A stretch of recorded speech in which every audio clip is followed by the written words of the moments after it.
Okay, we're going live in 2, 3.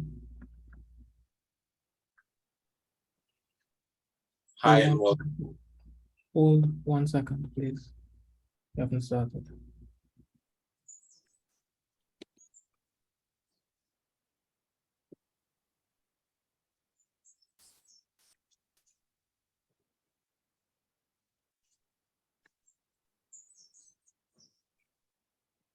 In 2, 3, we are live.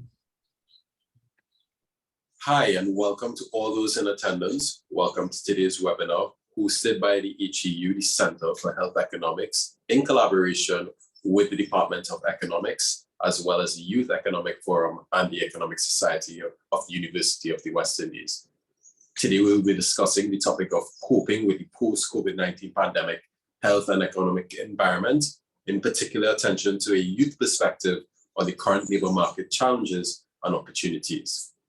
Before I introduce today's moderator, we would like to take this time to thank our sponsors.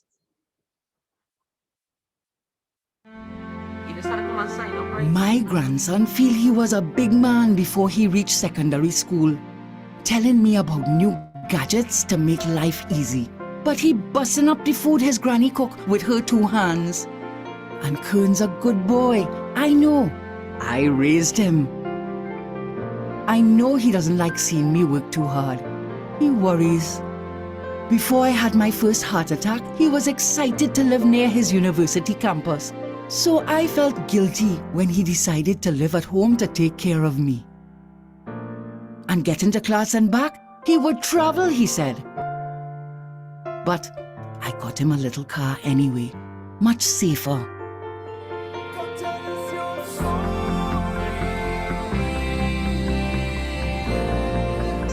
He graduated, recently got married, and he's doing well for himself with all his tech. He still thinks he knows more than me, but to be honest, I don't know how I would have managed without him. Your life is your story. Let's help you write your next chapter. Republic Bank, we're the one for you.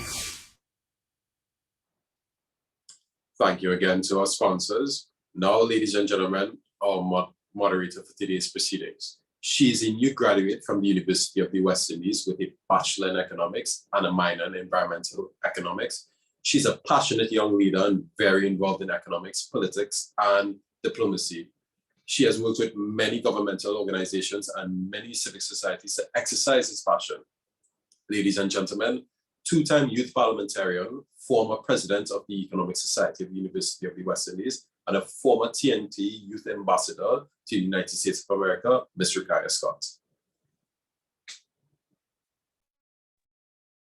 Hello, everybody, and welcome, and happy International Youth Day, and welcome to the UWI-HEU, the University of the West Indies Youth Social Impact Platform. Welcome, everybody. It is my honor and pleasure to be your moderator today. I am really excited. I am very passionate about young people and young people having a voice, where we get to hear the issues that young people are facing and the solutions that young people are proposing. So thank you to everyone who's joining us here on Zoom, and thank you for everyone in our live audience on YouTube for joining us. I would like to encourage you throughout this morning's proceedings to drop in the comments, how do you feel about our current labor market? How do you think COVID-19 has impacted our labor market? What are some of the issues that you're experiencing, and what are some of the solutions that you think we could implement in the Caribbean region? Be sure to ask your questions, and we will be answering them on this platform.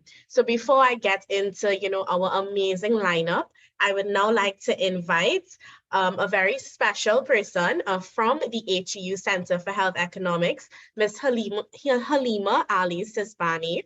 She is an economist and project specialist at the HEU Center for Health Economics, the University of the West Indies St. Augustine campus.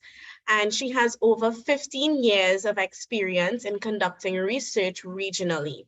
She has a keen interest in creating opportunities to empower young people, and she is also an attorney at law in training. So please put your hands and welcome her. Thank you, Ruquyyhah and Chair Moderator. Good morning, everyone. all protocols observed. It is indeed an honor to bring opening remarks at this much anticipated youth initiative. This forum, this youth forum, really is a collaborative effort of the Youth Economic Forum, the Youth Social Impact Platform, and the Economic Society. The Youth Economic Forum was birthed in a couple years ago by the HEU Center for Health Economics, the Department of Economics, and the Economic Society, under the astute leadership of Dr. Racheal Lafourcade, former head of Department of Economics. And it really creates an avenue for youth-led and youth-centered economic discussions.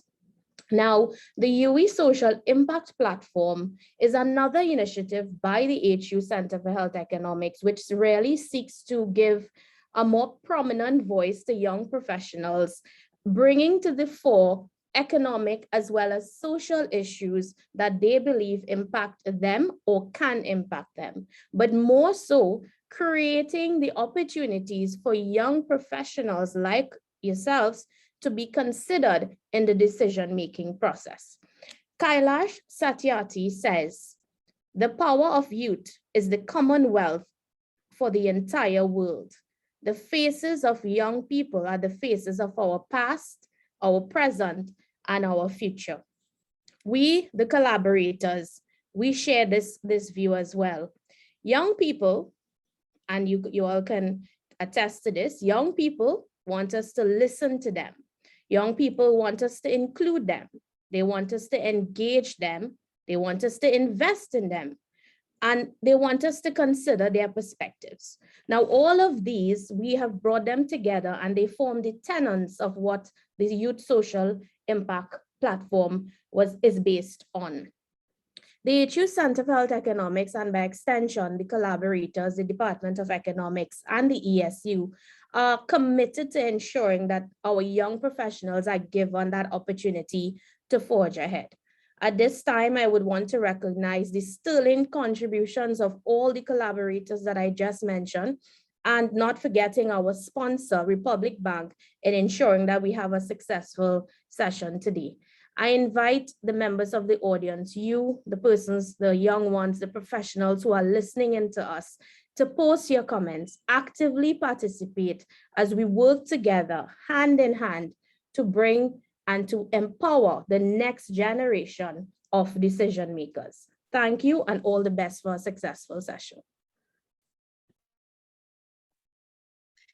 Thank you very much. Now, I am really, really excited today. Today is International Youth Day. This is a day where we celebrate young people, their accomplishments, we celebrate their ideas and their contribution to society. Now, I would like to say that this UWI-SIP is the first of many installations to come in the future. And we really want this to be such a dynamic platform that in years to come, that everyone, the entire Caribbean, is excited for the UWI-SIP.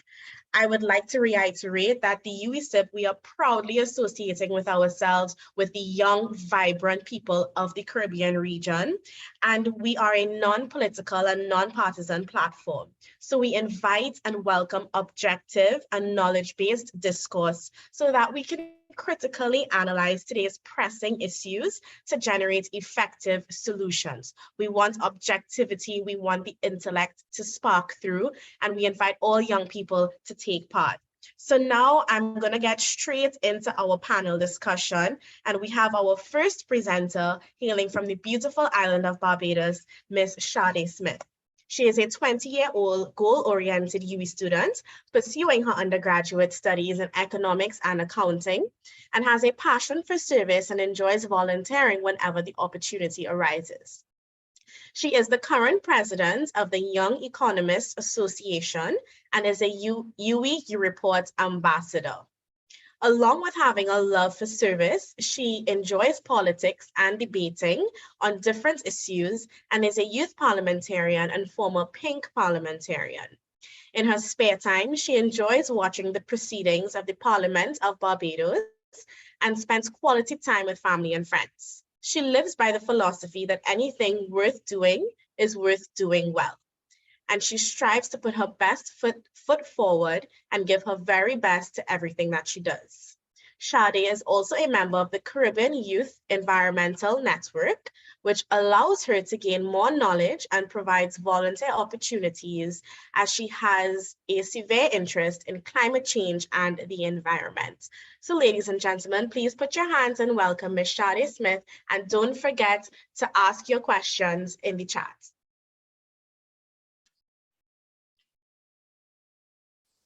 Thank you very much, Ms. Scott, for that lovely introduction.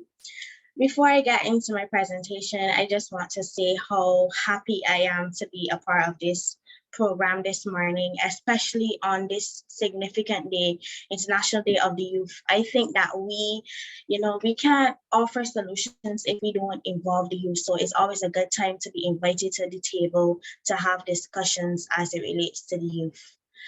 So I just want to say thank you so much again to all of the organizers who would reach out to me. So today I was asked to briefly touch on the current labor challenges and opportunities that youth would face currently. So firstly, we know that the COVID-19 pandemic took a toll on the economy.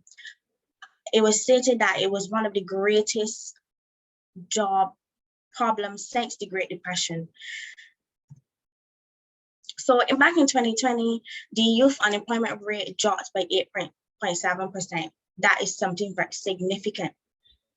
The young people were left unemployed more than adults in 2020 as a result of the COVID-19 pandemic. And something very significant to know is that young women were affected more by unemployment as it relates to COVID-19. And why is that? If we really look at the sectors that COVID-19 would have impacted, for example, the tourism sector, the caregiving sector, these sectors are normally heavily populated by women. And that comes as a result of the COVID-19 pandemic. These young women were displaced. To really get a better picture today, to accurately present on this topic, because I didn't want my ideas to come here today and just use my ideas only, but I wanted to consult with the youth. So doing that, I would have created a survey. It was a short survey, and I would have disseminated it to some of the youth in Barbados to have them, just to share their ideas a little bit. At this time, I would try to give you some of those statistics, just so you can get an idea of how the COVID-19 pandemic would have impacted the youth, some of their opportunities and some of the challenges. The first question that I want to highlight today is, in your opinion, are employers looking for new talent? I want us to pay close attention to statistics. 61.3% of persons stated that no, employers are not looking for new talent. And I think that was something very significant to know. But can we blame these employers though? I think from looking at an employer standpoint, I think that persons are saying, well, it takes a lot to bring on these new persons and then have to train them. So I think that is one of the main reasons why employers are not taking on the new talent per se. Another question that would have stemmed from this survey is, in your opinion, what hinders young persons from being employed? And almost every single person who took that survey, please bear in mind that 32 persons would have taken this survey, stated that there is a lack of work experience. And I want to kind of share my experience in this. And I was not surprised that most of the persons who took the survey selected this option as their response.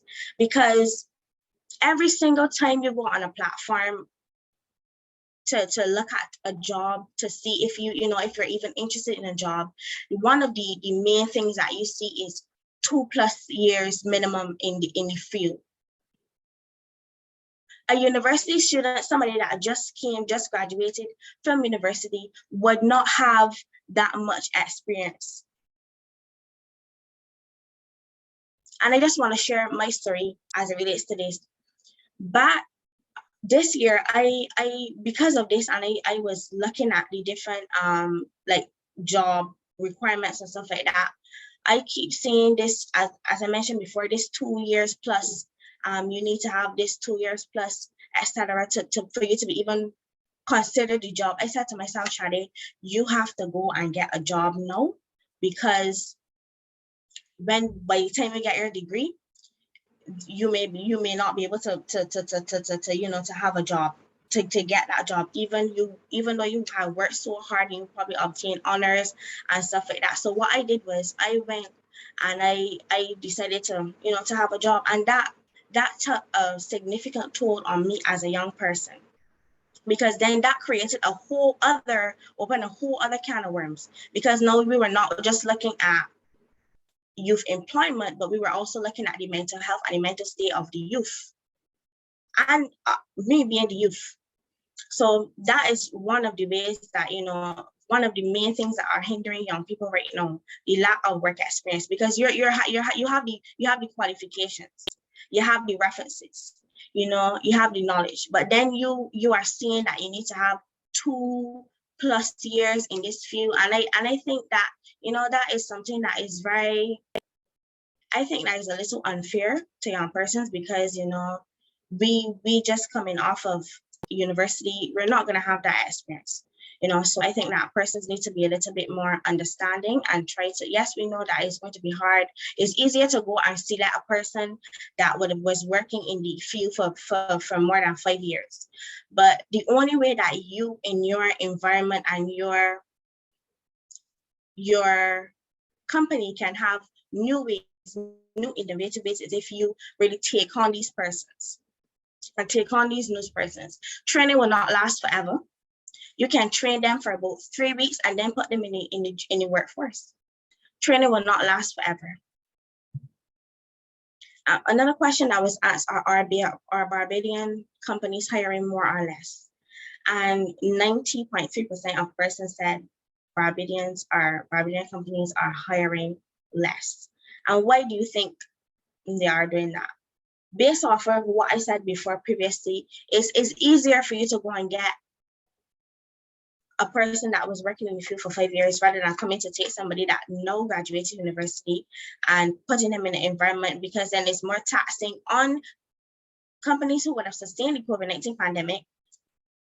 It is more taxing for them to then take on these new persons and then train them and stuff like that. So as a result of this, we have Barbadian companies now hiring less. And as a result, now you have persons working more overtime shifts. So it's then creating a whole other spin-off from that. Now we're actually looking at the mental state of persons actually working in these environments. Another question I was asked, are there enough platforms to inform the youth as it relates to these job opportunities? There are a few platforms to educate the youth. I know there's Job Corporate Barbados and stuff like that, but I think one of the main reasons why persons, they don't know about these opportunities is because they don't have a lot of platforms to really inform the youth about these opportunities, or these potential opportunities that can benefit them. So I think that if we really just create platforms like that for persons to access, we're living in a tech savvy environment now. COVID would have created that even more. So I think that if we create these platforms solely for the youth to see, hey, there's an opportunity here, there's an opportunity there, it would encourage them more to apply and to see that there are opportunities out there.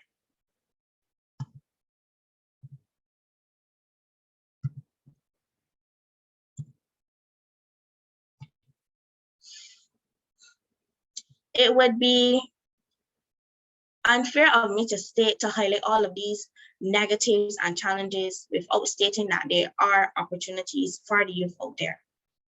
Just last month here in Barbados, it would have stated that the employment rate would have decreased youth unemployment rate, sorry, would have decreased. And this would have come as a result of remote jobs because of the COVID climate. You will see now the presentation of remote jobs, unpaid internships. I think that this is something that we need to look at too, unpaid internships, because you're having these persons went into this workforce and they're not being paid. Yes, this can be seen as a plus, because then that what I mentioned earlier before with the lack of experience, persons then can have the experience as it relates to this unpaid internship. But we have to take into account that these students and these young persons have to get up every day to go, they have to make breakfast, they have to find their own transportation to get to these institutions, and they're putting their all into it, and then they're not getting paid on time, sometimes not getting paid on time. So I think that these internships, yes, they will help as it relates to gaining experience, but they still need to be some sort of stipend to help these persons live, to help these, because at the end of the day, they are contributing to your organization in some form or fashion. There's also here in Barbados, there's also a program called the Get Hired program. This is up in a program facilitated by the Division of Youth Affairs. I know that this program would have helped a number of young persons recently to gain job attachments and stuff like that, to gain a little experience. So I just want to applaud the Division of Youth Affairs there for really, taking the time out to create that initiative. I think that is one that is great, because it really gives them that experience, to really see what the job environment is like, and to put something on their CV to really boost their accreditations. So some solutions to these is to really create more job attachment, more paid internships, have training programs, and have more entrepreneurship schemes. So for example, we can go into the community and we can encourage young persons to meet, to seek entrepreneurship as a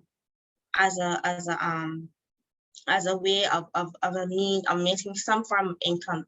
They could create programs as it relates to farming and agriculture, training programs. Since we would have highlighted that one of the main problems as it relates to employment for the youth is the lack of experience.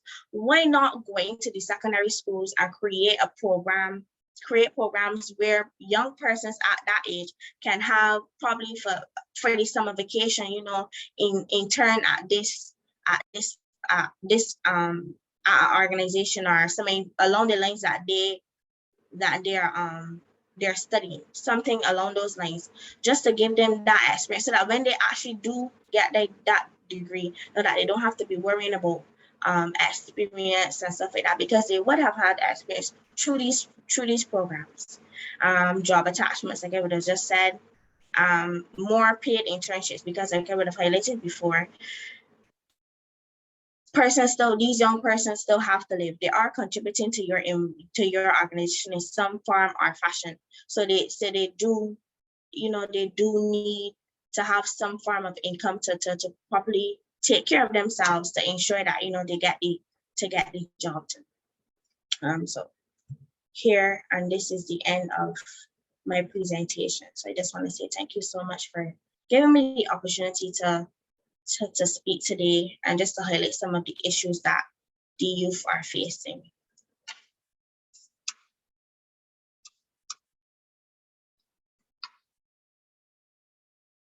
Thank you so much, Chade, for your very dynamic presentation. I think we must commend you for going out there and actually conducting a survey amongst the young people in Barbados, your colleagues and so forth, to really get that on the ground information as to really what are the issues that young people are facing in the current labor market in Barbados.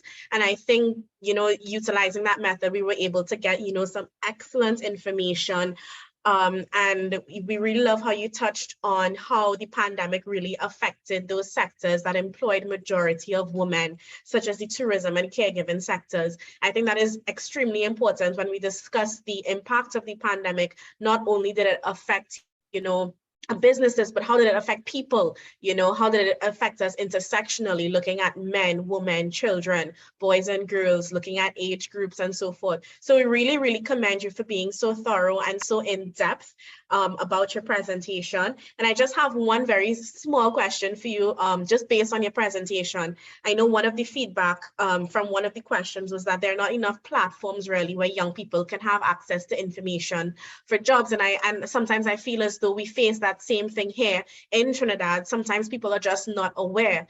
Sometimes we see somebody post that they're an intern at some company and we're like, but we never saw it advertised, So what do you think? And given that you're a UWI student at UWI-HEU, what do you think the university can do to amp up the marketing on these job opportunities that are available for students?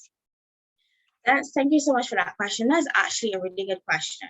I think that the university, I just want to applaud the university here. I think that the university is actually doing a really good job as it relates to disseminating information for different internships, because I do receive emails and I do see UWI sends out opportunities to students. So I would advise is that students stay abreast and keep checking your emails for the university. So I think that the university is doing a great job as relates to sending them via the email, but I would also look at getting the guild involved and trying to have the guild post these opportunities on the Instagram page, because like I said before, we're living in a tech-savvy era, and persons may more go on Instagram and see it or even on Twitter, because Twitter is a platform where all the youth go. They go and they express their views, so I think utilizing platforms such as Instagram and Twitter would allow the youth to really see these opportunities more. But I think the university is doing a good job as relates to sending the opportunities via the email address. But I would also just use the Instagram and the Twitter as a backup as well. Okay, thank you very much, Chade, for your presentation, and thank you for answering that question. And I definitely agree that we need to utilize social media to the best of our ability, because I can tell you as a young person, I live on social media. I'm on every social media platform, and I constantly look on social media for different opportunities and so forth. So I think that is a great idea for universities to implement now and in the future. So thank you very much, Chade. So ladies and gentlemen, I hope you are enjoying our program so far. We're getting a lot of great tips, and we're getting some excellent information so far about what are the issues young people are facing in the labor market. And now I'm going to go straight into our next presenter, and I'm going to invite Ms. Cherene Mohammed. Now, Ms. Cherene Mohammed is a practitioner in the field of psychology with an interest in promoting mental health and positive wellness approaches. And she is qualified as an applied psychologist with 6+ years of hands-on experience in providing counseling services, and she enjoys working with clients and meeting their diverse needs. Ms. Mohammed gained her bachelor's in psychology, special at the University of the West Indies St. Augustine campus, and her master's in applied psychology at the London Metropolitan University in the United Kingdom.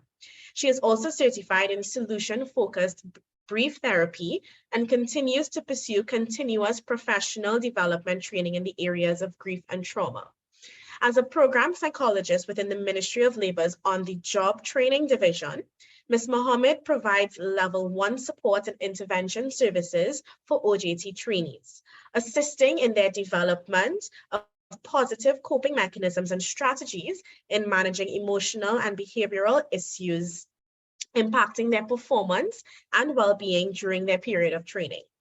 Ms. Mohammed also provides organizational development and staff training on a range of topics such as anxiety, depression, self-care, fostering positive, healthy work-life balance, something that's very important for our generation, stress management, trauma, and building resilience during a crisis. In addition to the design, delivery, and facilitation of mental health sensitization sessions, webinars, and psychoeducational materials for trainees in supporting their well-being. So everyone, please welcome Ms. Cherene Mohammed. Thank you so much, Ruquyyhah. I hope I pronounced the name properly. And good morning to everyone on the panel, everyone listening live on Zoom and also on YouTube. Very happy to be here. And indeed, it's well time to have this session. As Ruquyyhah said, it's National Youth Day. And I think it's I'm happy to still be maybe considered part of the youth, maybe more on the latter end of the youth spectrum. But it's very exciting for me to be here and to chat a little bit more in terms of preparing for today's job market, particularly from, I would say, a mental health perspective, which I think it's important because as our previous presenter, Ms. Chade spoke about, it can be a very stressful thing for young people in this space of looking for jobs and realizing that jobs may be very limited, whether it's in their field, and wondering what next. Did I make the right decision? What should I be doing? Is there anything I can do additionally that can help make this process, this journey, this chapter of my life an easier one? So definitely happy to be here today on behalf of the On-the-Job Training Division of the Ministry of Labor. Yeah, so let's go straight into it, make sure.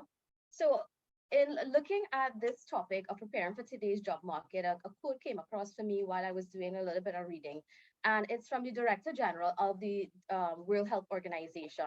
And it states that young people are less at risk of severe disease and death from COVID-19, but will be most affected by the long-term consequences of the pandemic, which will shape the world they live and work in for decades to come. And I find that very interesting, especially as we are coming out of the pandemic and we're now moving into this post-pandemic world. And it really brings about a lot of questions for us in terms of what exactly this new normal is going to look like for us. We've been hearing that too, but what definition is that really going to take on for us in this new world? And in this space where there may be a scarcity of jobs, there may be, people may be finding that they're experiencing a lot of anxiety right now, looking for jobs. Applying for jobs. You see a lot of positions being posted and you apply and you don't hear anything back. And that can be a very frustrating experience. In addition to which, our young people are extremely well qualified.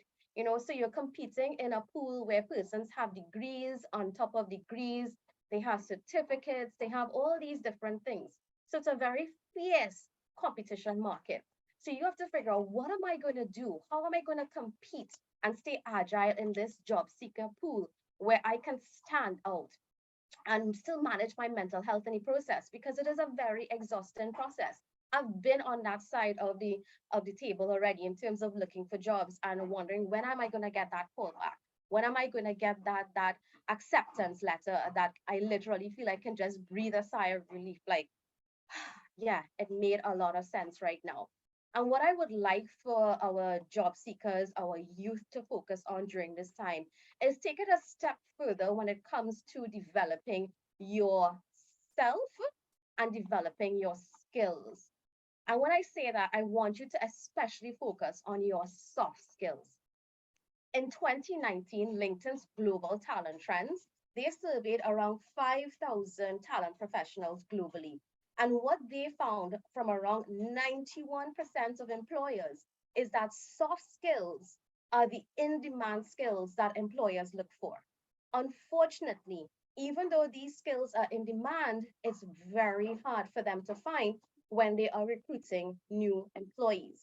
So for my young people, just as you're taking that time to go to school and you get your qualifications, you get all that tertiary level certification, etc., during this period of waiting, during this period of searching, I want you to also pay attention to your soft skills. We call them your baseline skills. These are the skills that really impact your mental health and well-being. It impacts your ability to cope. It impacts your resilience when it comes to being able to weather the storms of the very unpredictable job market while you are out there trying to make sense of it all.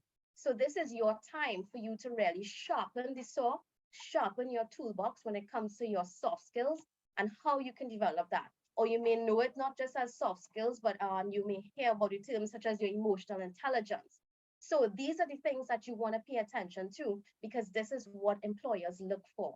Anyone can get the degrees and the different paper, But you see those soft skills and being able to demonstrate that, that is going to be critical for you in today's job market. And just a little test in terms of where you are at in terms of your current soft skills. I want you to try this challenge for me. Very often we always ask people to introduce themselves. Tell me a little bit about who you are. And I don't know about for others, but you tend to notice a lot of times when we are introducing ourselves, who am I? We focus a lot on what we have in terms of our achievements, the things that we have accomplished. But I want you to take a different slant when it comes to introducing yourself. Think about describing yourself to another person without mentioning anything about the external things in your life. So you're not mentioning any things about your friends, about your family, about studying or anything like that. This is where I want you to concentrate only on yourself. Concentrate on your thoughts, your feelings, how you behave. And perhaps by doing that, you may be able to recognize what are some of your strengths and weaknesses, some blind spots that you previously weren't even aware of that you can work on. Having a clearer understanding of who you are when it comes to your thoughts and your behavior patterns are really important and helpful in terms of how you're able to understand people, how you're able to navigate different situations, how you're able to take on opportunities and deal with challenges as well. This is a very critical skill for all of us. And from all my job seekers, all my trainees, this is something that I really emphasize in terms of increasing their self-awareness skills before they go out into that world of work environment, right? So as you think about that question, ask yourself, were you able to explore your thoughts? Were you early able to tap into what are my feelings, what are my behaviors, and how do I recognize and manage my emotions? So I want you to think about that in terms of how you can present yourself differently in the future when asking, who are you? Tell me a little bit about yourself. Now, when we're looking at these soft skills, they're categorized into some key areas, such as self-awareness, self-management, social awareness, relationship skills, responsible decision-making.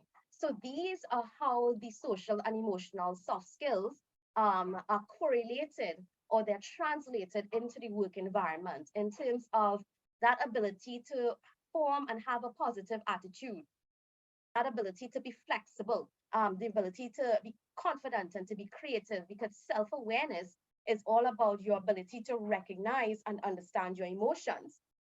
And then we have self-management. Self-management is beyond just recognizing your emotions, but how are you able to regulate those emotions? And that's translated in terms of your ability, in terms of time management.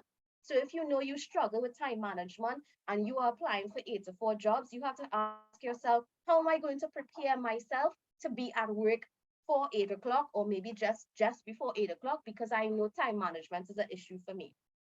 How am I going to take and show initiative on the job?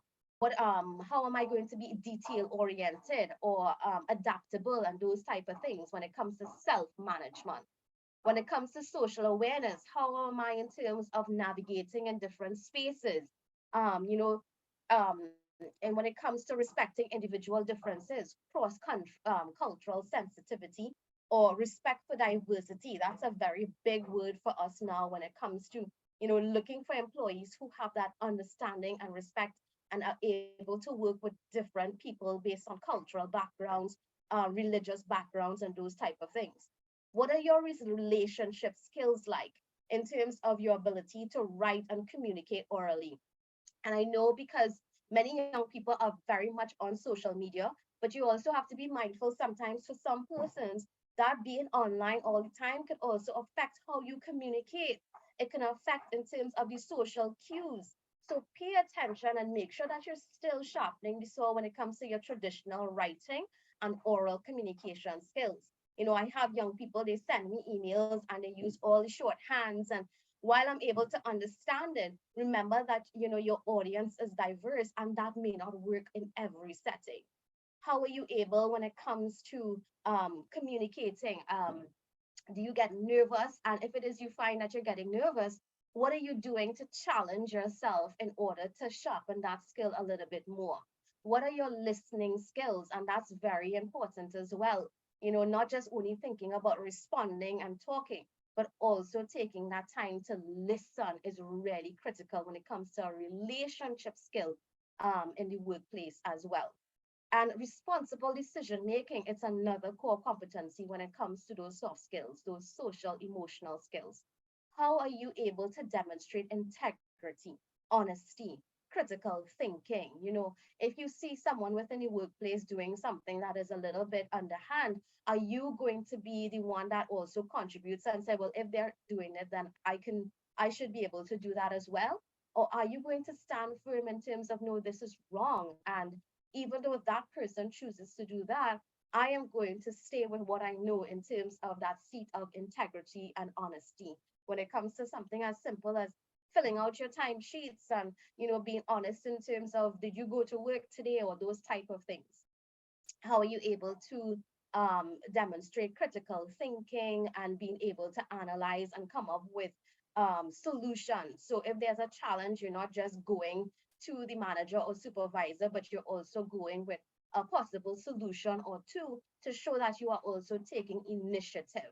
So these are things that I want you to sit and think about in terms of, how do I represent this? Which skills are most applicable to me in terms of my career?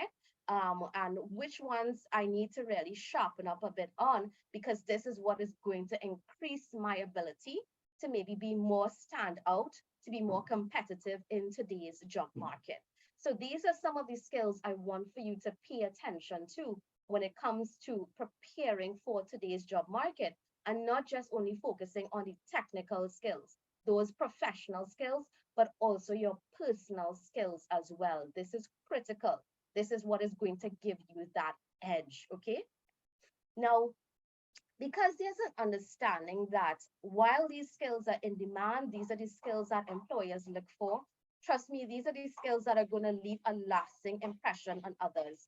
There's that understanding still that there is a gap in terms of the availability and the demonstration of these skills in today's job market.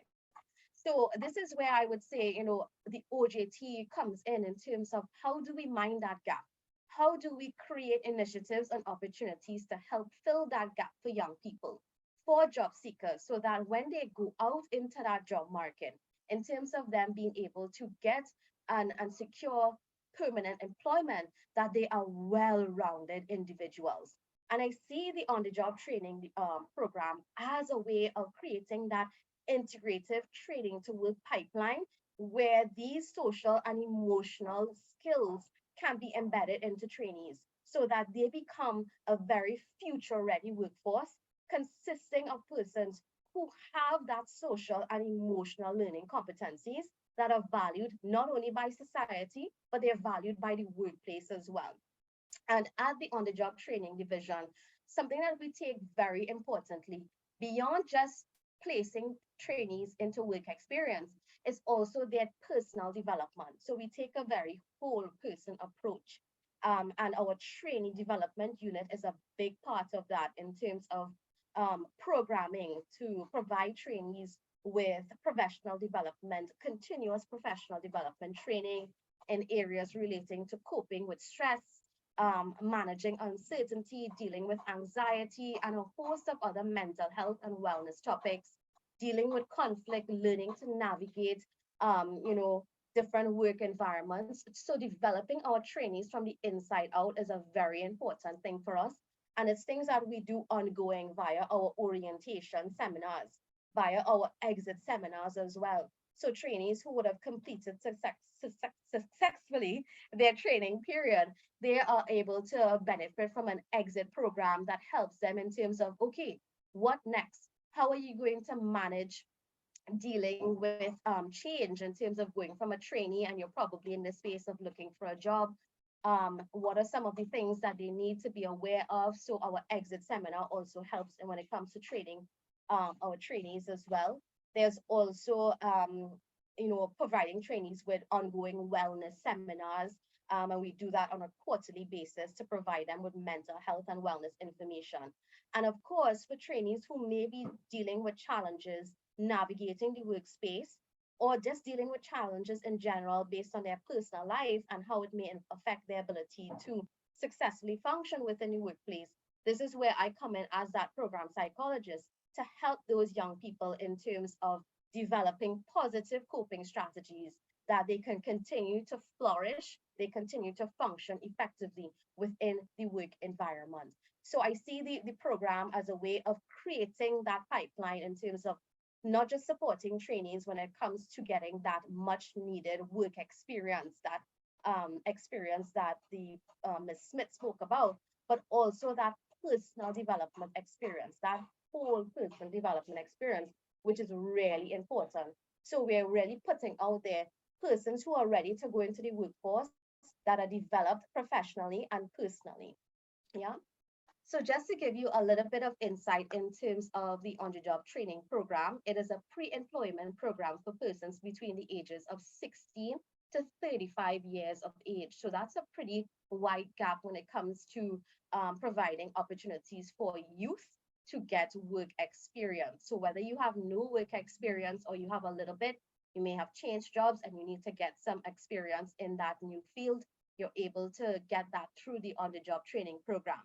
And we try to link trainees in terms of training positions or placement opportunities, both within private and public sector. And we're always on the lookout for, new organizations to join us to widen that pool and to be able to provide more training opportunities for our trainees.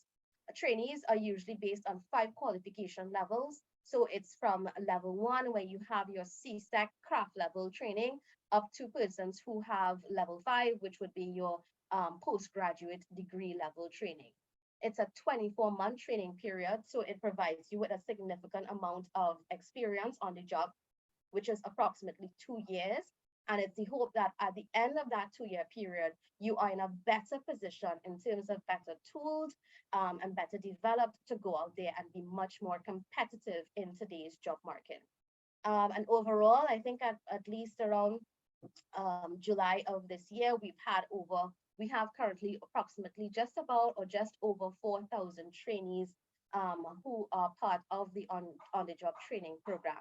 So for anyone who wants to get more information, they can email the Ojt Help Desk. So that's ojthelpdesk@ojt.gov.tt, or you can visit the website, which is www.labor.gov.tt, and you can get more information when it comes to how do I sign up for the program, whether as a trainee or as a training provider, what do I need to submit in terms of my application and so forth. So in rounding off today's discussion, I just want to again encourage persons to take the time right now to build on your soft skills. Focus on your listening skills, because listening is really important, more important than when you're speaking. Pay attention. So for example, you're in an interview, make sure you take that time to pay attention to what the interviewer is asking you. Don't be afraid to take a pause so that you can gather yourself and really figure out, how do I want to represent me in this question? How do I want to ensure that I'm answering what exactly is asked of me? And don't be afraid to ask, can you repeat that question for me, please? Pay attention to your self-talk. This is really important. As you are out there trying to find jobs, you may feel a little bit, dejected that things are not looking up as you feel it may have been. Pay attention to your self-talk. If it is you don't get that acceptance email, what are you saying to yourself? Are you celebrating yourself, or are you criticizing yourself? And I'm hoping that you're on the end of celebrating yourself, that even if it didn't work out this time, I'm so happy that I pushed myself to take this opportunity and applied for this job. It helped me to learn new things about myself. So your self-talk is very important. Make and keep a schedule. So if it is you find during this time that you feel a little bit overwhelmed by job hunting, you find yourself, time management is not one of your skills, a schedule is a very important thing for all of us. And it's something that helps when it comes to managing anxiety and managing uncertainty. So having a schedule can help keep you on track going through this process of preparing for today's job market, looking for jobs, applying for vacancies. Redirecting your talents is also important. So this is where you want to focus on what are the things that you're good at, and maybe what are some of the things that you're not so good at that you need to sharpen and put more attention into that. especially if it's something that is going to be needed in your chosen area. And of course, stress management and self-care is extremely important because as I've said numerous times, this can be a very overwhelming process and period for youth when it comes to getting that degree, finishing school, and asking yourself, what next? What is going to come? I'm applying for so much different jobs. I thought I had enough to be competitive, and I'm still not getting the job offers. This is where you have to be especially kind, compassionate, and nurturing to yourself and taking care of yourself during this time, making sure that your coping strategies are positive and healthy for you.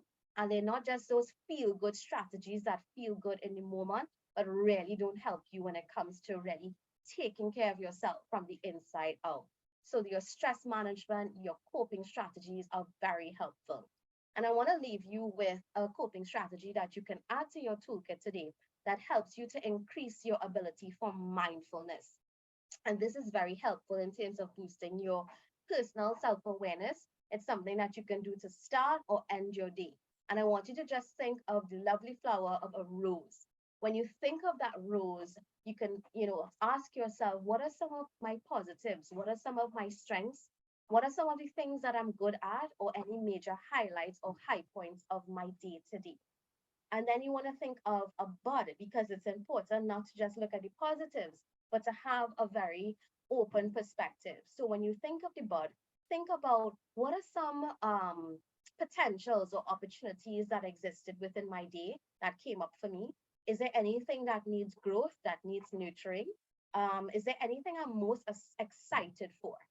And then think of the thorn, because as pretty as a rose is, there's always a thorn. So think of any weaknesses, anything that maybe was particularly stressful for you today. What was the most stressful for you today? What caused you the most difficulty in achieving success today? And maybe that might give you some indication in terms of I may need to get some additional help or additional training to help me turn this thorn into a bud or a rose. So this is a nice way for you in terms of widening your perspective, enhancing your self-talk, increasing your self-awareness, and also practicing mindfulness and helping you prepare for today's job market and to stay resilient, to stay confident, and to stay strong during this process. So I want to say thank you so much to everyone for again for the opportunity to be here, and I hope that it has been beneficial for persons. Remember that when it comes to success, because we're all different people, success is going to take different forms, and there's no one right path, there's no one right way to do it.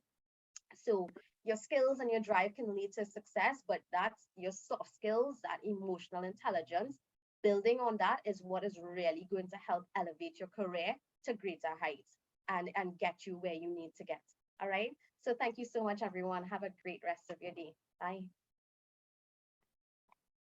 Thank you so much to Ms. Cherene Mohammed for that very in-depth presentation. I think we have some great takeaways from your presentation, especially focusing on those soft skills. So we go to university, we get the qualifications, but what about our soft skills, our interpersonal skills? I really like those points on your relationship skills, self-management, and social awareness. I think that is super important, especially in the age of social media, as you mentioned. And there was also some great information on the Ojt program. So for all of those young people who are watching and are interested in possibly, entering the program, there was lots of great information given on how you can access the information, how you can apply, and so forth. So I would encourage everyone who is currently looking for employment. Cherene said that there are 5 levels of qualifications, which means that there is supposed to be a fit for everyone. So if you are looking for employment and you're having a tough time, I would definitely encourage you to try your hands at the Ojt program. So thank you so much. Thank you so much, Ms. Mohammed. So moving right along in the interest of time, we will save the questions for after our final presenter, but I would now like to welcome Ms. Racheal Renie, who is one of the founders, along with Mr. David Thomas, of the Market Movers Limited in 2009, and it was the first online distribution company of greengrocer items in Trinidad and Tobago. Now, with a degree in international relations and over 12 years of experience in being an agri-entrepreneur and agripreneur, Racheal also mentors the youth business of Trinidad and Tobago to help other young entrepreneurs while using technology to continuously innovate our local agricultural sector. Racheal and David are also recipients of the Ernst & Young's Emerging Entrepreneur of the Year 2016, awarded by the Trinidad and Tobago Chamber of Industry and Commerce. So please welcome Ms. Racheal Renie. Hi, everyone. Thank you. Thank you. Happy International Youth Day. Is everyone seeing my screen? I just want to make sure. Yeah.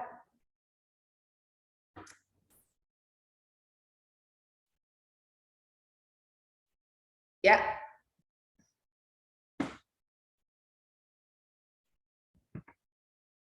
Okay, great. So thank you for having me. Happy International Youth Day.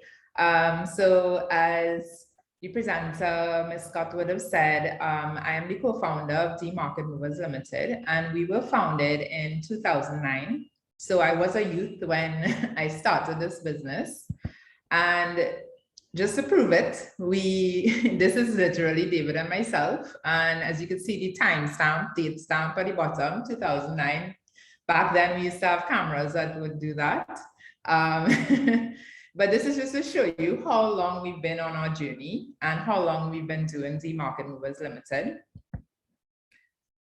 And out of that company, we've been able to form 4 brands, and they're all within the food sector. And I just want to share a little bit about myself and my journey at first so that you kind of understand my perspective when it comes to the pandemic and the labor market that's currently available, right? So we would have had our moving table, which is a monthly farm-to-table dining event. And it was really a marketing tool to showcase the importance of local ingredients and using local ingredients in your cuisine. We invited chefs to use more local ingredients and to promote agriculture within Trinidad and Tobago, which of course, in turn, helps our business grow, right?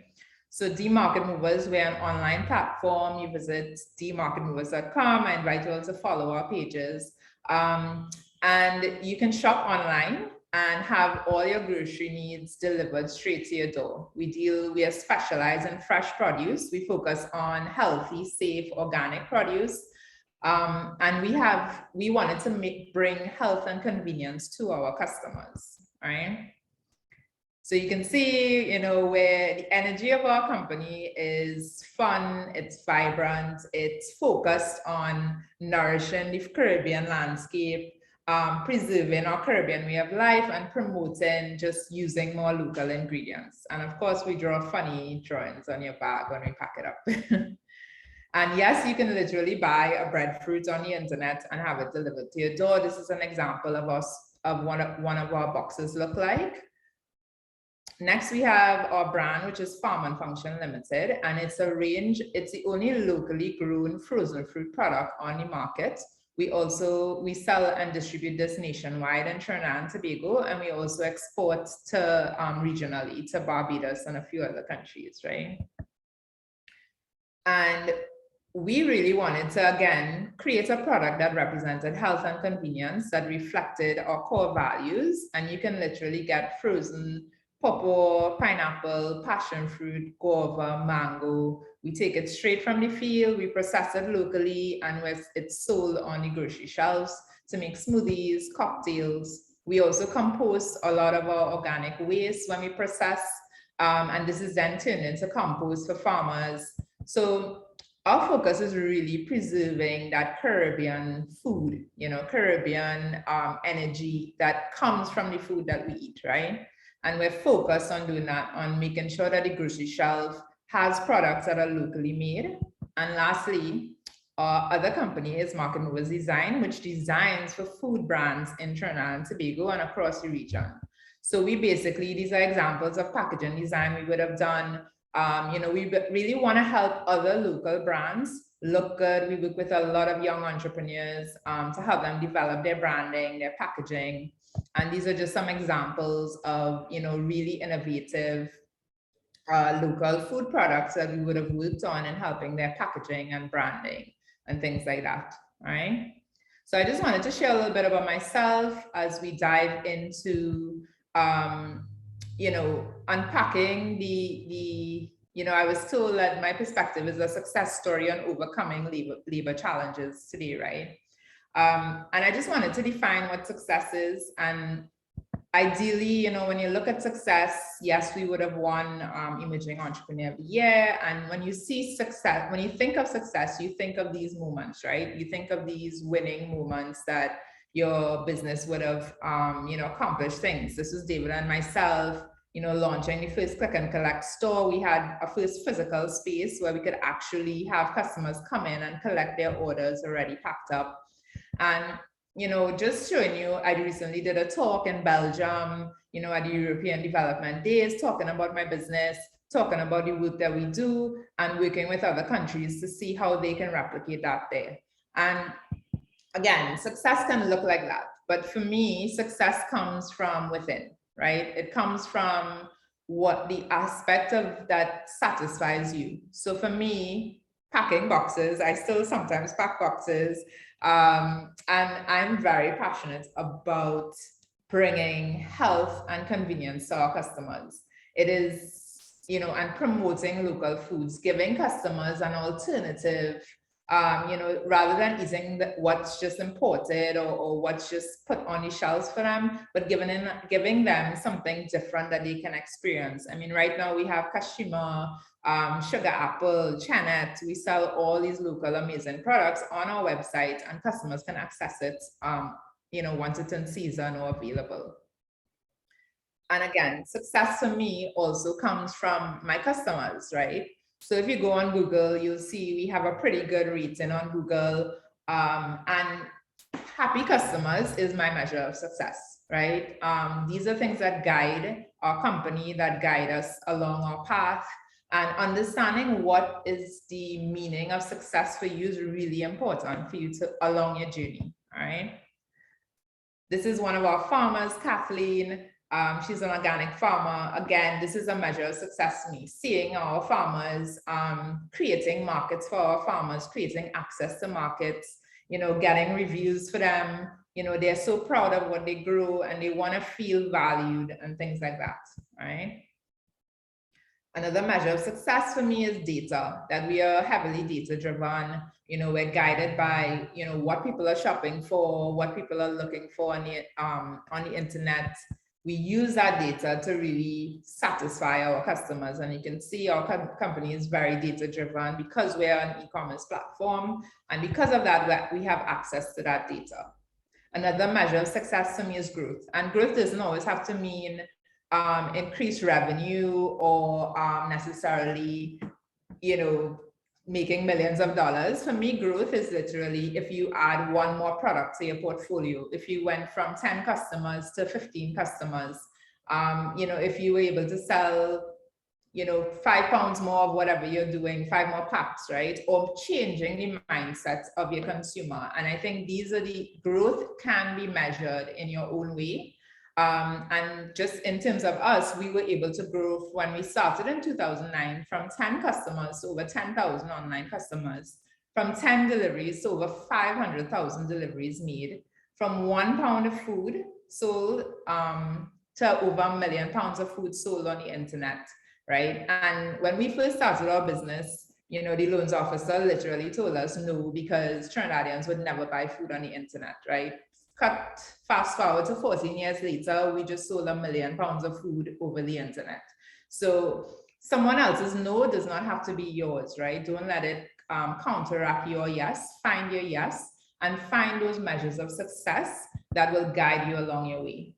Now, with regards to my particular insight from our company perspective, how we deal with some of the labor challenges since the pandemic is that by having staff and inviting people into your business, you first need to understand the structure of your business. And this was something that took us a while to really understand. And I'm just going to show you an example of how Market Mover's organizational structure looks like. Of course, David and myself are always at the helm because we are entrepreneurs and we have to guide and grow this company.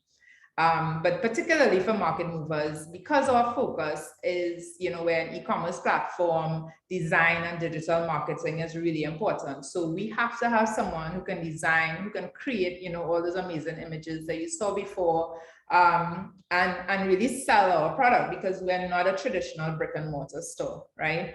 Our operations is really intricate. So we need a strong operations manager. Shout out, Andrea. Because there's our process from when a customer orders to when it's delivered, there's a lot of things that can happen and that can go wrong, right? So we are very understanding that structure of your business and what it needs and the people that you need in order to build this business is really important. And this is from an entrepreneurial side and how we manage with the labor market and dealing with the pandemic and those things, right? So this is an example of how Market Movers' organizational structure looks like. When it comes to form and function, is very different, right? So again, we have a different organizational structure. Of course, David and myself are still at the head. However, the farm manager is really important because we're dealing directly with farmers who grow the products for us to then process and sell and distribute, right, throughout the nation. So understanding your organization and the structure will really guide you to understand the types of people that you need, right? And for me right now, some of the major challenges that we would have faced is lack of qualified persons, high turnover of staff, low staff morale, and defining those expectations, right? Because, yes. So lack of qualified persons. So initially, we would have just, tell a friend we needed somebody to start working with us, or, just share it within our network. What we realized is with that, or we would post it that we publicly that we need to hire someone, right? And that doesn't necessarily work because you're literally putting it out there. You're kind of narrowing the catch, right? You're narrowing the type of person that you want to attract to your company. So what we started doing was seeking out schools, colleges, programs to find persons who are actually trained in agriculture, trained in food technology. We just hired a young person, Santi, and she studied food technology and food science and these things. And when you hire someone who's actually trained or specialized, she might be young, yes, and we can still train her and develop her in that way, but it's important to seek those programs or seek those schools that can necessarily give you those skilled persons who can fit into that business model that I would have described before, right? Some of these programs have internships. We've hired interns before to come and they really want job experience. So they are getting something out of you, you're giving them something in turn, right? And developing a solid training program. So you must train the staff. You must let them understand the importance of what they're doing, not just necessarily what they're doing, but why they're doing it, right? For us, we did have a period where we would have had a high turnover of staff, and you have to figure out what is your staying power, right? So capacity building and work experience, again, you want to provide that to persons who are seeking it. Of course, after the interview process, you're making sure this person is motivated, respectful, all the elements that would have been discussed before, but now you're digging a little deeper into really offering them something on a higher level, right? There's things like commissions. In Farm and Function, we do have that structure in place, but it's not just Googling, what's our average commission rate. We have to work it into our business model and what makes sense for our business. We also do things like subsidies where you can get groceries and fresh produce from our store. So if you're focused on, your staff is focused on their earning potential, let's just say, subsidizing their food bill can actually help them save a little more and grow in that way, right?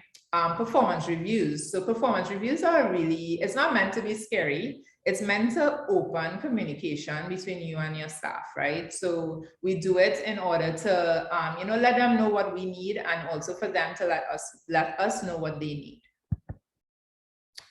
Low staff morale. So this happens. I mean, everybody goes through, lulls, peaks, and every business, it happens, right? So for me, it's creating a safe environment, an environment where you could feel comfortable. I hate to go into a job place where you feel like you can't be yourself. For me, I want people to be themselves. I do not think that you need to put on a show for anyone, especially in your workplace. I think open communication within the context of, say, weekly review meetings.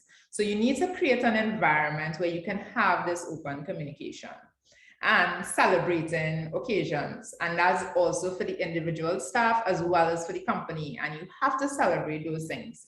We celebrate, a big client or getting a new customer or great customer review, even as granular as if a customer gave a good review about an order they received. We'll let the person who packed it know that, you did a good job, you satisfied the customer. And lastly, managing expectations. So, you really need, after you build that profile, you really need to have good job descriptions. You need your staff to understand that, what are their responsibilities. You need to also have a process map. They need to understand how things work and why every step they take has an impact on every other step, all right? You also could have contracts, performance reviews. All these things help you manage expectations between you and your staff.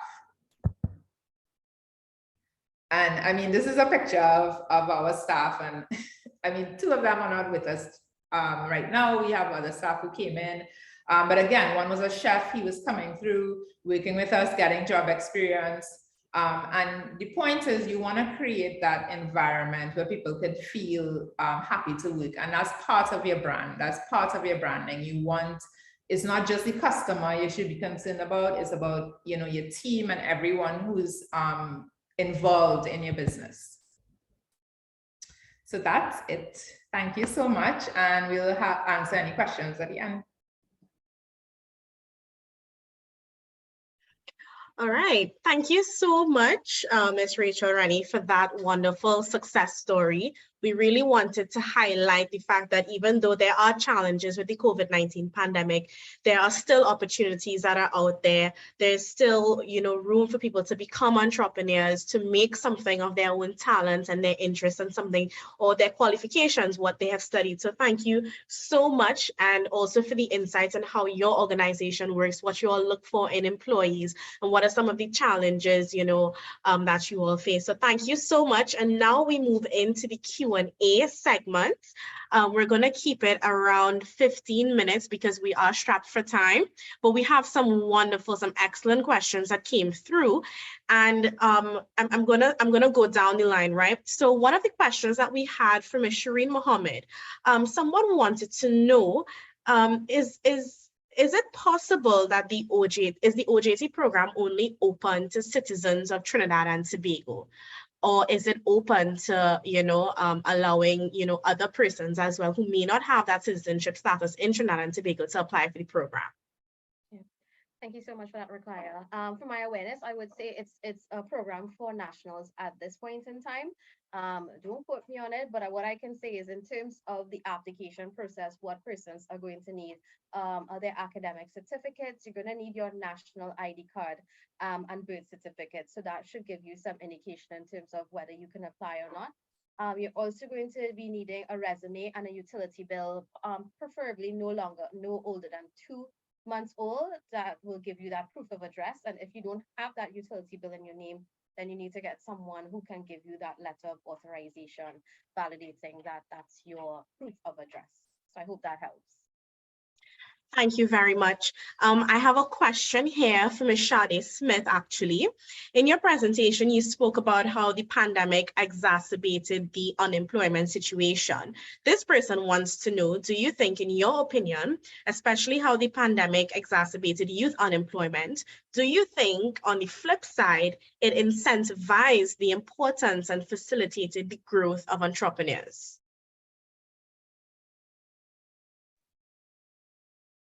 Thank you very much for that question. I hope you guys can hear me well. I do think that the pandemic had a flip side to it, and we would have seen the birth of new businesses coming out of that. So I do agree. We see now persons selling, making all kinds of stuff selling all kinds of items. So I do think that that was one of the advantages or the pros of basically of the pandemic. We saw the birth of entrepreneurship coming out of there. So I do agree. All right. Thank you very much, Chade. I have a question for Ms. Racheal Renie. We usually have a dwindling agricultural sector. We usually hear the challenges of it, time and time again. How easy is it to source supplies, or do you have farmers coming to you already with supplies? That's a great question. I mean, first of all, I don't think that's no longer the truth. I think the agriculture sector has a lot of opportunities, a lot of innovations happening. It's an exciting time to grow your own food and to supply. And literally every day we have someone or a farmer, anyone trying to go into agriculture, messaging us saying, I'm interested in growing this. What does the market need? Or I have this crop, would you be interested in it? So I do think that times have shifted, and that perception that we have that, agriculture is dwindling, it's not true, so at least from our perspective. And yeah. Okay, thank you very much. We have a comment here from one of our viewers. I think another point which needs to be highlighted is that a lot of businesses do not necessarily advertise their openings to the public, but rather directly offer them to family members or persons that they know. And this creates a lot of challenges to young people when they're looking for jobs. This was actually a comment made by someone in our audience, right? So do you all have any specific thoughts on this? Because it leads into the question of how can you, and I know I asked this to Chade before, but what do you think we can do to kind of incorporate a more equitable recruitment process, for our young people? I pose this question, to the panel. Any one of you all can take this one, but I would ask you to keep your answers a little short and straight to the point. But what are some ways that we can help get this recruitment process more equitable?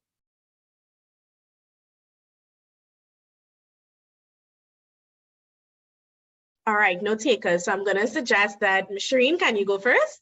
And I just unmuted my mic. Great. Thanks so much. What I would say, and just going back to the point that I spoke about in terms of why these, your soft skills are so important, because it may be difficult to kind of work around those things happening in the current job market. But, paying attention to your soft skills and what is the impression you leave. So taking that time to volunteer and to network and all of these things are critical, because that can help you get into rooms, that can help you get into positions that an organization may not even know they would have needed. It can help you get known in terms of without even having to apply for a vacancy or any open position. And I'm saying that from personal experience in terms of, work on your work ethic, work on that impression that you leave.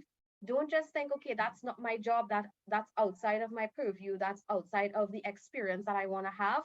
Every experience, I think, is good experience once it's positive experiences.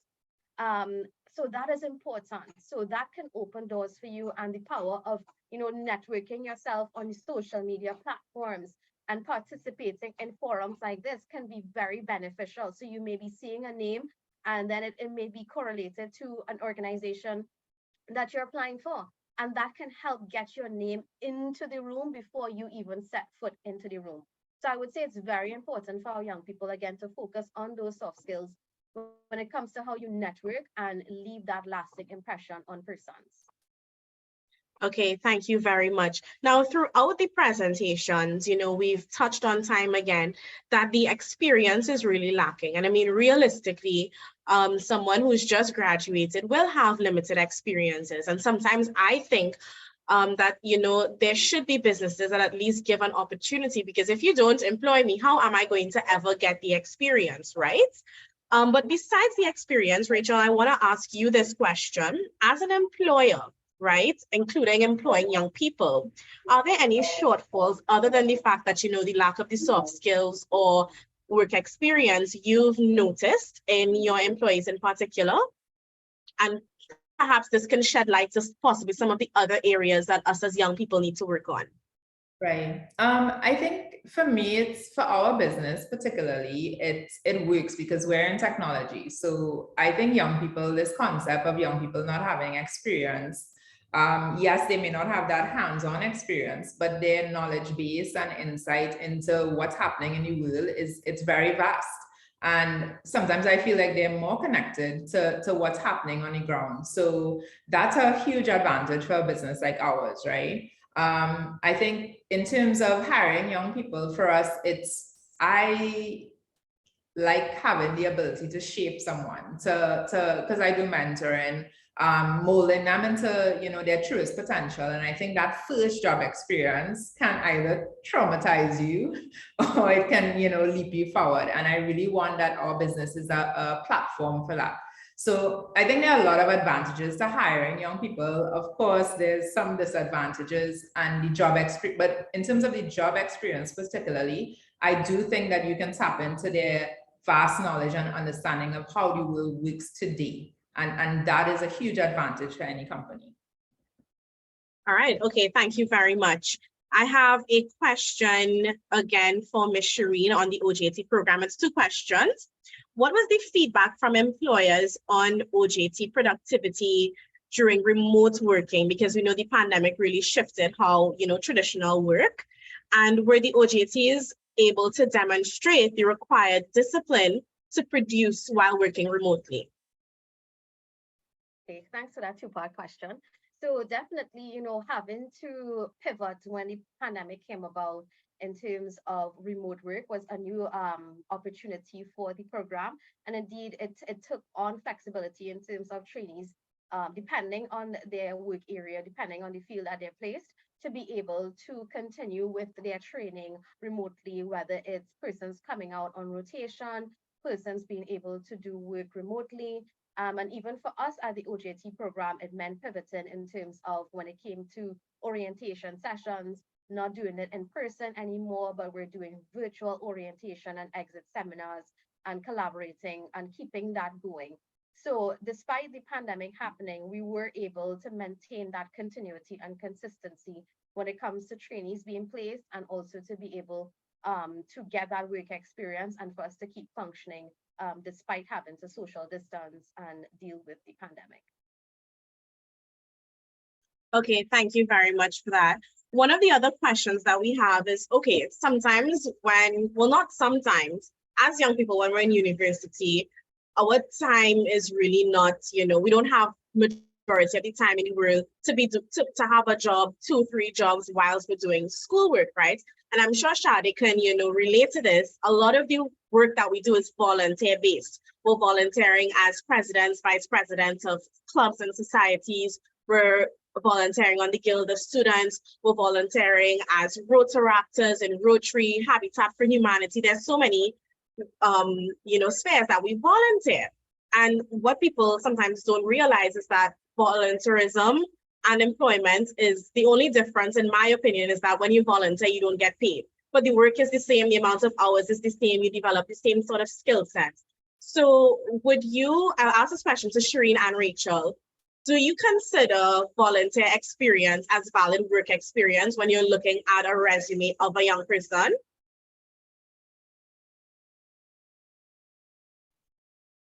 Yeah, 100%. I volunteered at the YMCA and different programs when I was much younger.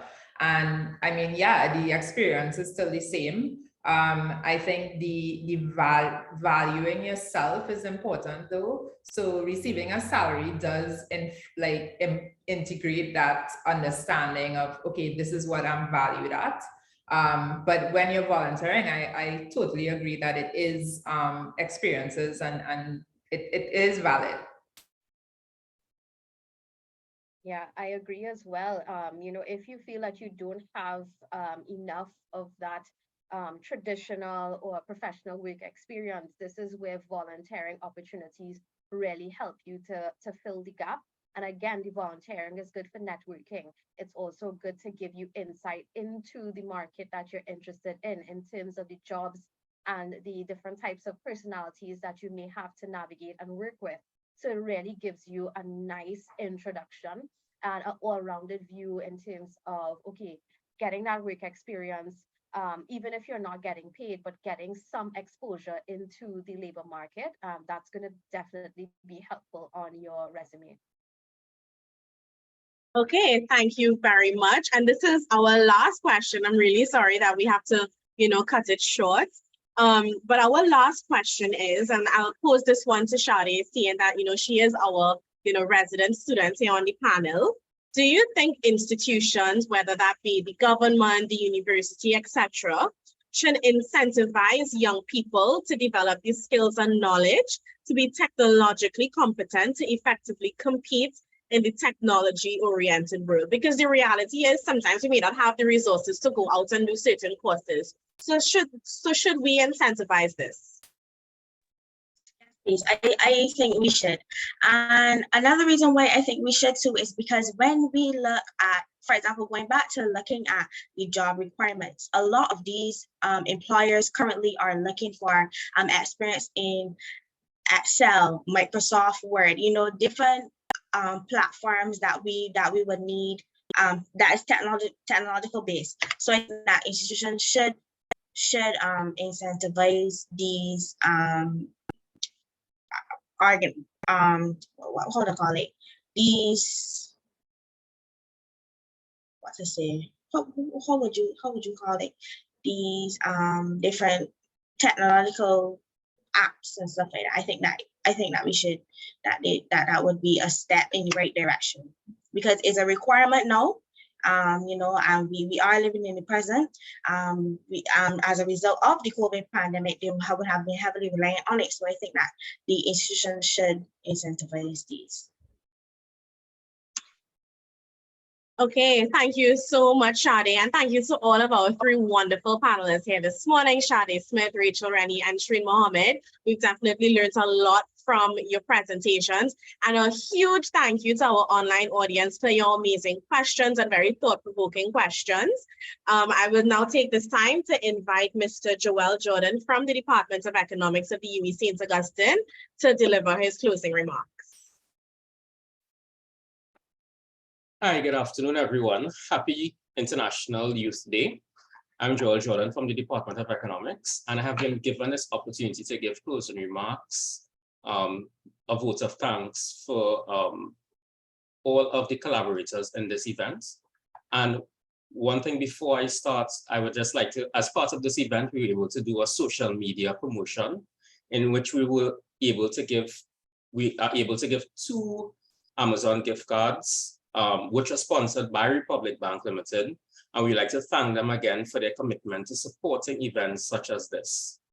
And the winners of the social media competition would have been Miss Cherene and Mr. Petrus Edward Jr. So thank you guys very much for your comments, your likes, and your shares. We would be in touch with you so that you could redeem your prizes. All right, so this brings me to the vote of thanks segment, and we would like to extend a hearty vote of thanks to all who have attended the seminar that is coping with post-COVID-19 pandemic health and economic environment, a youth perspective on the current labor market challenges and opportunities, and all of you who would have been contributing to today's proceedings. We referring to both our Zoom audience and our YouTube audience. We'd like to thank our sponsors, Republic Bank Limited, the head of department, Dr. Anne-Marie Mohammed of Economics, and the director of the HEU Center for Health Economics, Dr. Althea Lafourcade, in believing and supporting this initiative.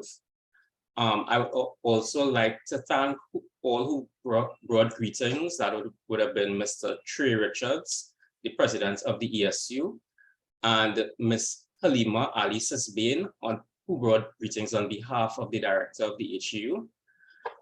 We also like to give a thanks to our moderator, Ms. Ruquyyhah Scott, who is a young scholar intern from the HEU Center for Health Economics, which who expertly controlled the flow of the discussion and provided clarity to a lot of the questions that would have been posed.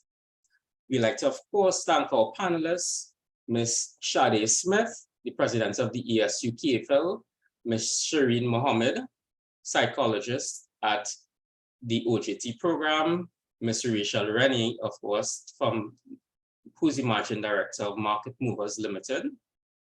And it is with a deep sense of gratitude that I also extend thanks to our chat moderators. That would have been Ms. Louise Dionanandova of the Department of Economics and Mr. Rashad Karamat of the ESU. We also like to thank the technical and logistical support provided by Ms. Josanne Green of Marketing and Communications and her very capable colleagues. Thank you guys very much. And I hope that you guys have a safe and productive day. And we would just like to close with a word from our sponsors.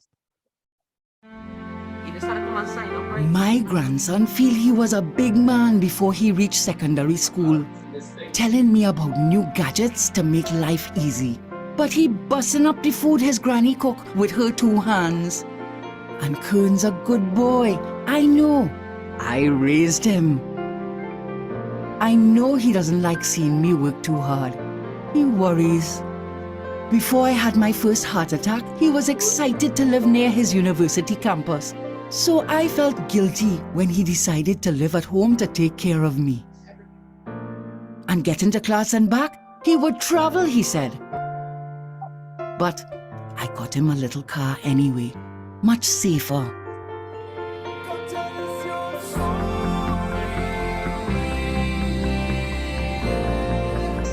He graduated, recently got married, and he's doing well for himself with all his tech.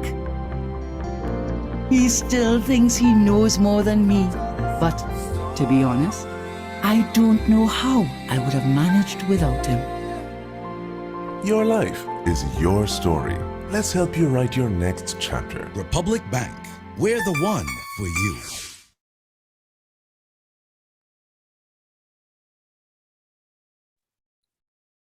Okay, colleagues, the live stream has ended.